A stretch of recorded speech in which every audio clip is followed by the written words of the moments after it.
किसान, जय जवान, जय किसान, इंकलाब जिंदाबाद, इंकलाब जिंदाबाद। जब जब जुल्मी जुल्म करेगा सत्ता के गलियारों से, चप्पा चप्पा गूंज उठेगा इंकलाब के नारों से।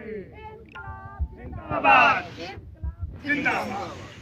और ऑनररी सूबेदार मेजर साहब इक्वलेंट इन दूसरे सर्विसेज में उनके लिए कोई पॉइंट, उनको ऑनररी रैंक नहीं मिलता, वो अपनी पेंशन ले रहे हैं। ये भी हमारा एक पॉइंट है जो उनको बताया हमने।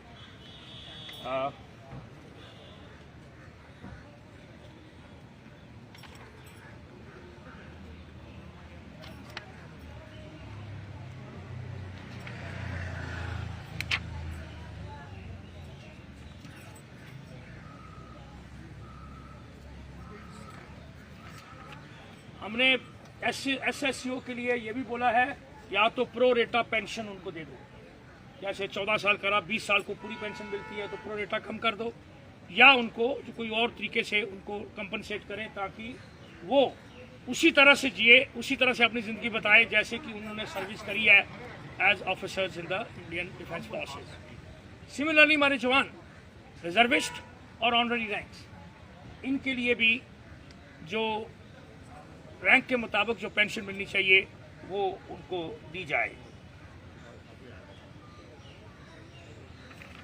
अगला मेजर पॉइंट जो हमने डिस्कशन किया वो था ECHS के ऊपर। ECHS के हेल्थ केयर के 4-5 पॉइंट हैं। एक तो जो फंड हैं ECHS को नहीं मिलते, और वो आगे जो हॉस्पिटल्स हैं उनको टाइम से नहीं देते, और वो हमारे लोगों को एक्सेप्ट नहीं करते।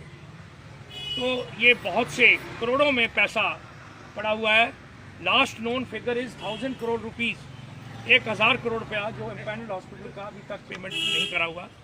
तो इसके बारे में हमने उनको बताया कि आप सभी को नमस्कार।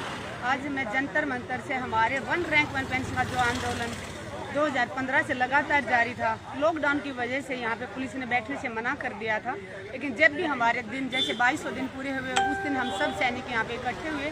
आज हमारे 2300 दिन पूरे हुए हैं, तो सभी एक सर्विसमैन यहाँ पे जंतर मंतर पे पोल नंबर 8 के पास इकट्ठा हुए हैं, बंगला नंबर 5 के अपोजिट। सरकार से एक अपील करती हूँ कि 2015 से लेके आज तक अपने देश का मान सम्मान गौरव सड़कों पे बैठा हुआ है, और प्रधानमंत्री जी ने खुद वादा किया था 2013 में दिवाली की रैली में कि अगर हमारी सरकार केंद्र में आती है तो 100 दिन के अंदर वन रैंक वन पेंशन लागू किया जाएगा। प्रधानमंत्री जी 3 बार लाल किले से भी बोल चुके कि मैंने वन रैंक वन पेंशन दे दिया, जो कि सच नहीं है। वन रैंक वन पेंशन आज तक सैनिकों को नहीं मिला है। 2300 दिनों से लगातार यहाँ बैठे हुए हैं सड़कों पे। सुप्रीम कोर्ट में केस चल रहा है। 8 नवंबर 2021 को सुप्रीम कोर्ट में सुनवाई है। सुप्रीम कोर्ट पे उम्मीद है, भरोसा है कि सैनिकों को शायद न्याय जरूर मिलेगा। सरकार ने बहुत सारे अत्याचार किए हैं। सरकार किसी की हितैषी नहीं है, ना ये जवानों की है, ना ये किसानों की है, ना युवाओं की है। प्रधानमंत्री जी ने 2014 में वादा किया था कि पहली कलम से किसानों का कर्जा माफ करूंगा।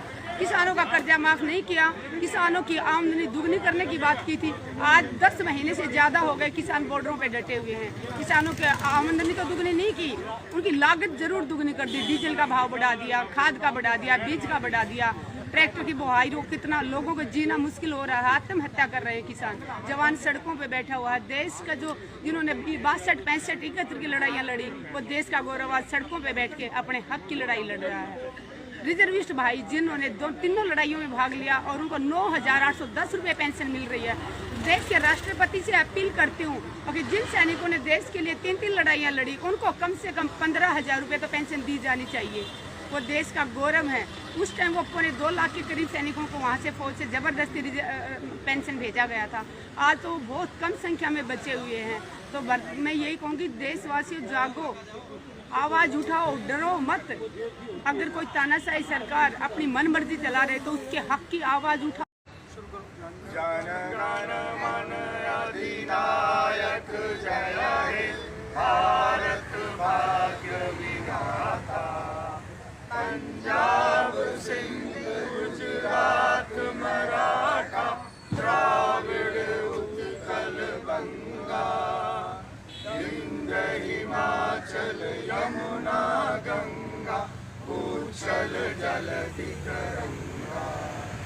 अब शुभ नामे जागे तब शुभ आशीष मांगे, गाए तब जय गाथा। जन गण मंगलदायक जय हे भारत भाग्य विधाता। जय हे जय हे जय हे जय जय जय जय हे। भारत माता की जय, भारत माता की जय। सैनिक एकता जिंदाबाद, नारी शक्ति जिंदाबाद।